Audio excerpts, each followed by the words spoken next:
Baik, anak-anak, pada bab ini kita akan mempelajari tentang magnet, sifat-sifatnya, kemudian apa saja aplikasi magnet dalam penggunaan magnet dalam kehidupan sehari-hari. Yang pertama dulu, ayo kita ingat-ingat apa sih sebetulnya magnet. Nah, magnet itu adalah sebuah benda yang dapat menarik benda lainnya. Nah, benda lainnya apa saja?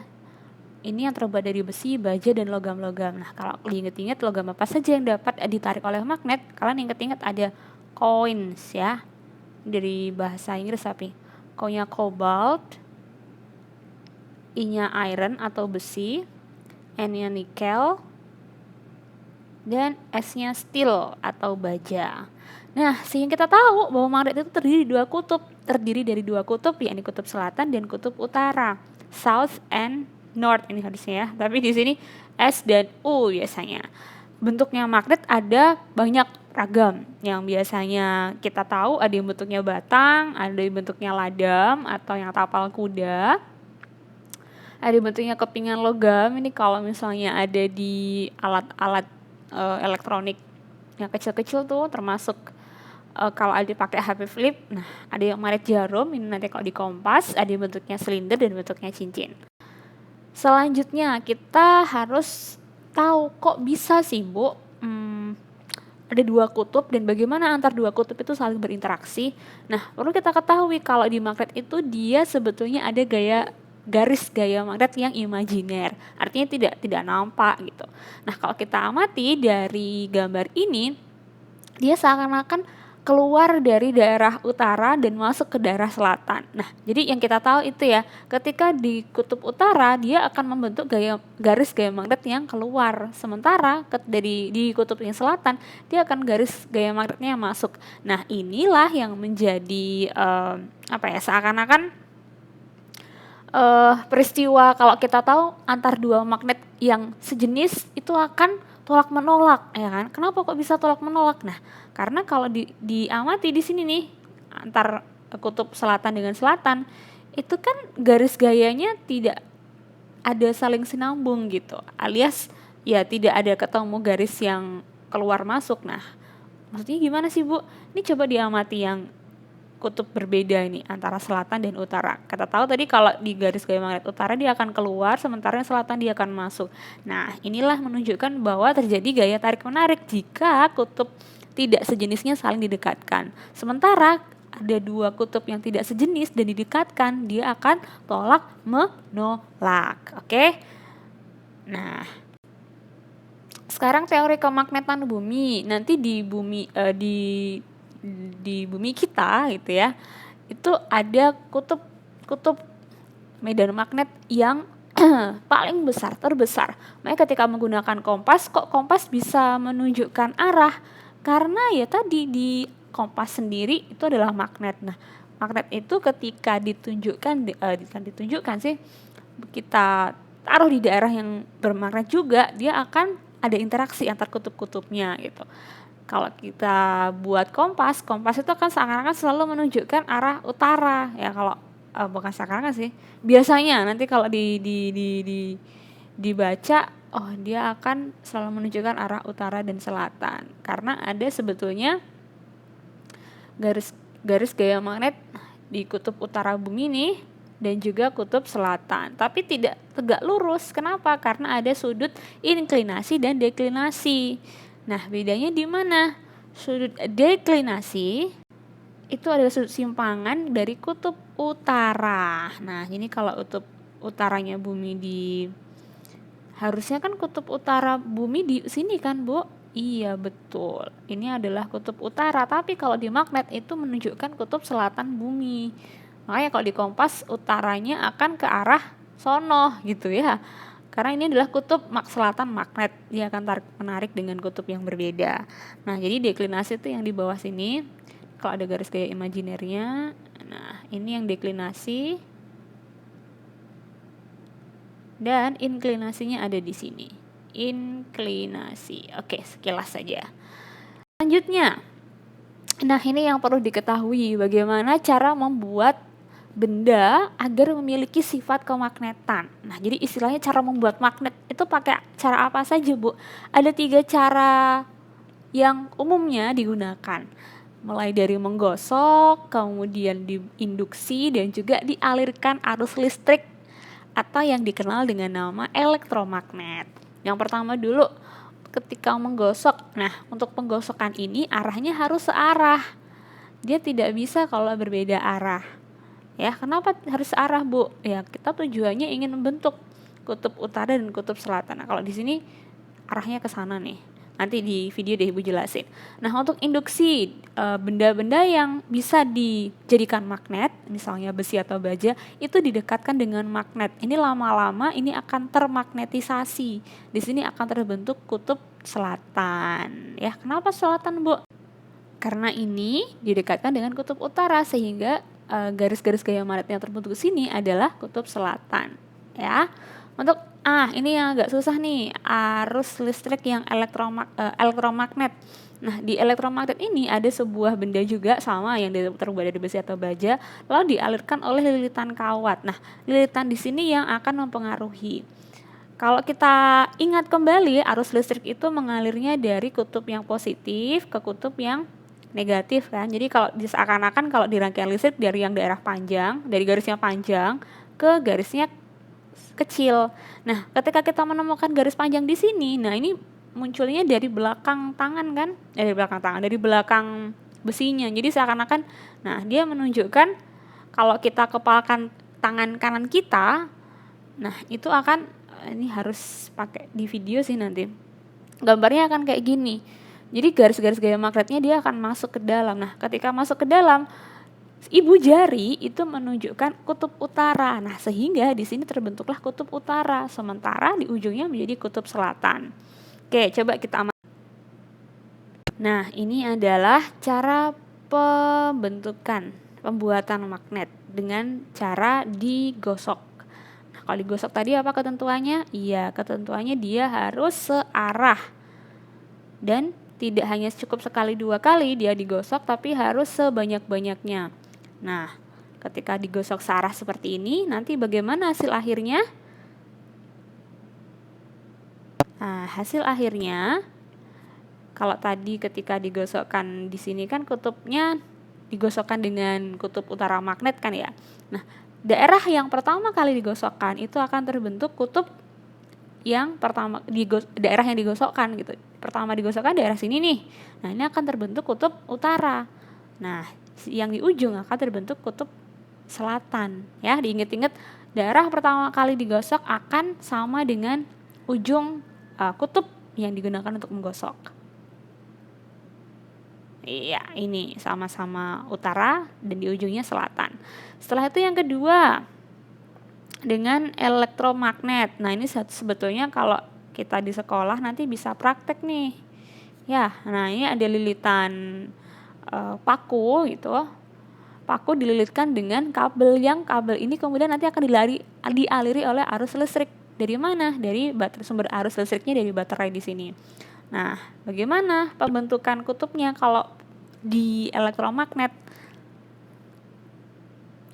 Pertama yang harus diketahui, di mana arus listrik itu mengalir? Iya, dari kutub positif ke kutub negatif. Berarti nanti dia mengalirnya ke sini nih. Nah, dia akan dari belakang lalu masuk seperti ini. Jadi lilitannya seakan-akan dia akan masuk gitu kan. Jadi kalau masuk tadi bagaimana kira-kira? Kalau tangan kita. Nah,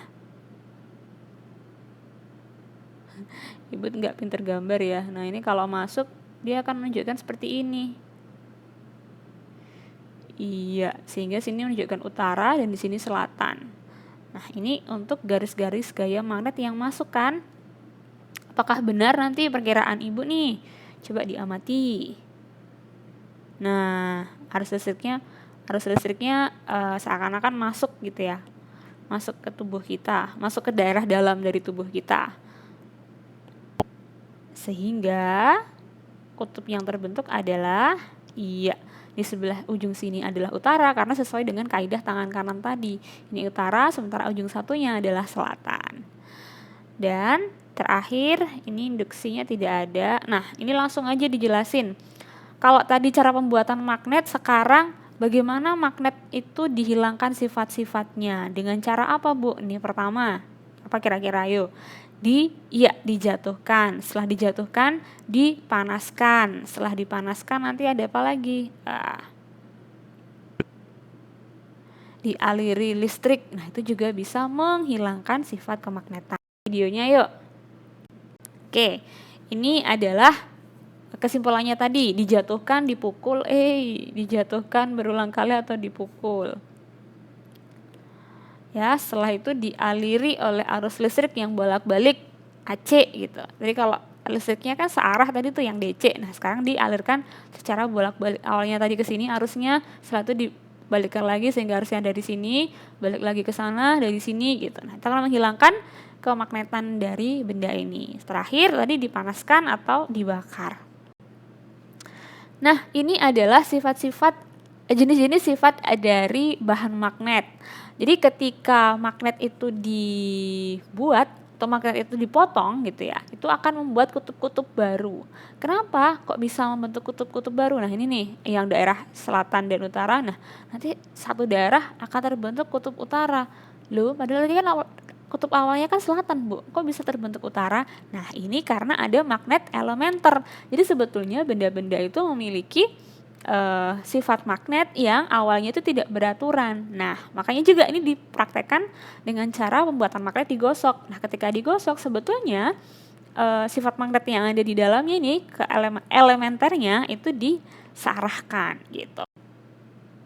Sekarang di macam-macam bahan magnet ada 3 jenis, yakni fero, para, dan diamagnetik. Kalau feromagnet itu susunan magnet elementernya teratur sehingga dapat dijadikan magnet yang permanen dan juga dapat menarik magnet.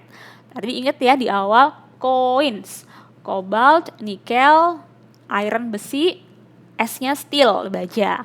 Nah, kalau feromagnetik yang dapat dijadikan magnet permanen. Nah, sekarang ada paramagnetik. Dia bisa dijadikan magnet tapi bahannya lemah, tidak bisa terbentuk magnet permanen gitu. Kenapa? Karena susunan magnetnya tidak teratur. Contohnya dari platina dan aluminium.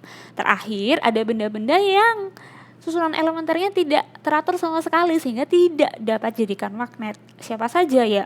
Ya gampangnya diamagnetik itu yang tidak bisa ditarik juga oleh magnet. Ada kertas, ada kain, ada kayu, plastik, bismut gitu. Sekarang ini percobaan magnet, cukup tahu saja ada percobaan Oersted. Nah, ini tadi bagian mana sih sebetulnya kaidah dari magnet itu bisa diterapkan di tubuh. Ini tadi untuk membentuk atau mengetahui bagaimana arah dari kutub magnet ketika dibuat dalam kondisi elektromagnetik. Nah, tadi kaidahnya tangan kanan ya. Jadi jempol nanti menunjukkan arah arus listrik apakah dia masuk atau keluar. Nah, ibu jarinya itu menunjukkan arah medan magnet. Kalau di sini nanti menunjukkan kutub utara juga gitu. Nah, selanjutnya gaya Lorentz. Ini sebetulnya akan lebih kita perdalam lagi nanti ketika pertemuan sinkronus ya. Jadi gaya Lorentz ini tentang penghantar berarus yang diletakkan dalam keadaan medan magnet.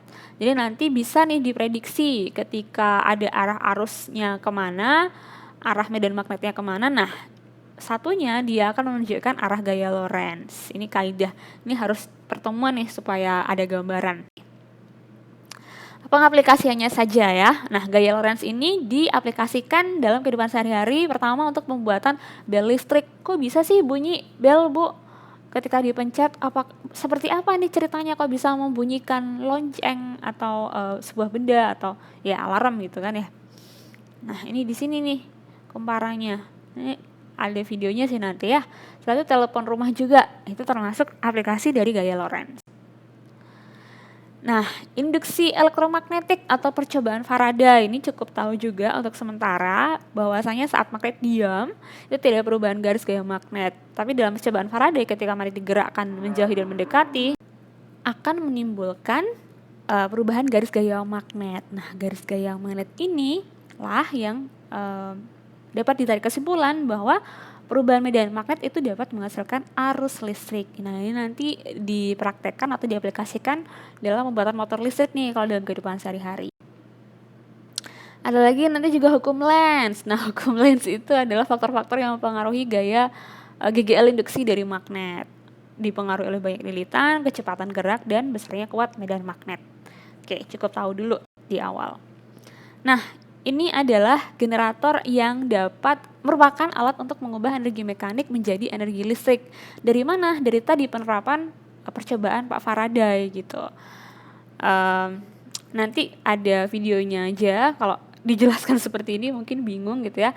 Lebih pada bagaimana prinsip kerjanya, kemudian aplikasinya di kehidupan sehari-hari apa saja. Oke. Nah, ini yang pertama nih, digunakan pada dinamo. Ini adalah dari gaya gerak yang ada ditemukan di roda, ini bisa diubah menjadi energi listrik, tapi nggak besar gitu ya. Oke. Nah, kita masuk di bagian yang lumayan juga butuh penjelasan dalam. Nanti akan dijelaskan di video terpisah insya Allah. Dari transformator. Nah, transformator ini adalah alat yang digunakan untuk menaikkan atau menurunkan tegangan bolak-balik. Ini sebetulnya sudah di luar dari pembahasan magnet ya, karena ada kaitannya dengan magnet juga dan hubungannya dengan energi listrik. Nah, transformator ini ada komponen-komponennya. Komponennya apa saja, Bu? Nanti ada komponen yang untuk arus listrik itu masuk, alias kumparan primer. Sementara arus listrik keluar, ini adalah kumparan sekunder. Nah, ini harusnya kabel nih, bentuknya kabel, lalu dihubungkan dengan inti besi. Nah, inti besi ini nanti akan menghasilkan arus listrik yang bisa dinaikkan atau diturunkan tegangannya, begitu.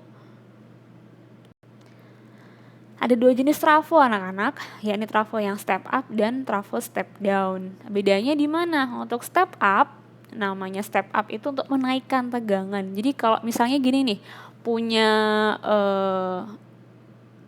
yang lazim tuh misalnya punya televisi gitu ya. Nah, televisi itu kan sebetulnya berapa watt yang dibutuhkan? Tegangan yang dibutuhkan mungkin 220 volt saja, tetapi yang ada di listrik kita, di HP deh. Misal di HP itu kan untuk ngecas cuman butuh 12 volt gitu kan. Sementara yang ada di listrik di rumah kita itu tuh ada, katakanlah ya, ibu nggak tahu kalau di Arab berapa sih, ada 1000 volt gitu. Nah, dari 1000 volt ke 12 volt itu kalau kita tanpa ada adaptornya itu kan langsung meledak kan nanti alat kita. Nah, jadi diperlukan alat yang untuk menurunkan tegangan. Nah, disinilah prinsip kerja transformator itu digunakan. Jadi tegangannya yang gede tadi diturunkan. Nah, diturunkan ini namanya step down. Kalau yang awalnya kecil kemudian dinaikkan itu step up. Nah, ciri-cirinya apa? Ciri-cirinya pertama ada pada jumlah lilitannya. Ingat bahwa yang dari masuknya atau dari tegangan masuk nih itu adalah yang primer, sementara tegangan keluar itu yang sekunder ya. Jadi kalau digambarkan nih ini aja. Jadi kalau digambarkan nanti di tegangan primer jumlah lilitannya jauh lebih sedikit. Jadi misal ada cuma 3 gitu ya, 4 gitu lah. Sementara nih tegangan sekundernya nanti jatuhnya jadi banyak. Itu menunjukkan lilitannya. Oke, yang pertama dari jumlah lilitan primer jauh lebih sedikit dibanding sekunder, atau sekundernya jauh lebih besar daripada primer, itu juga boleh. Kebalikannya berarti kalau yang step down, yang primer itu yang masuk, tegangan yang masuk gitu ya. Ini yang masuk ke daerah primer itu akan jauh lebih banyak. Ini misal ada 5, ini cuma ada 2 gitu. Nah, ini contoh dari trafo step down. Sekundernya jauh lebih sedikit. Nah, konsekuensinya apa? Untuk tegangannya atau V-nya, V yang sekunder aja deh biar gak bingung ya. V sekundernya dia akan lebih besar dibandingkan V primer. Nah, lalu arusnya juga, kebalikannya ketika arus, kalau tadi kita tuliskan nih, ini yang step up aja. Yang step up yang akhirannya S, VS sama NS-nya jauh lebih besar dibandingkan primernya NS. Sementara kebalikannya untuk arus listriknya justru lebih kecil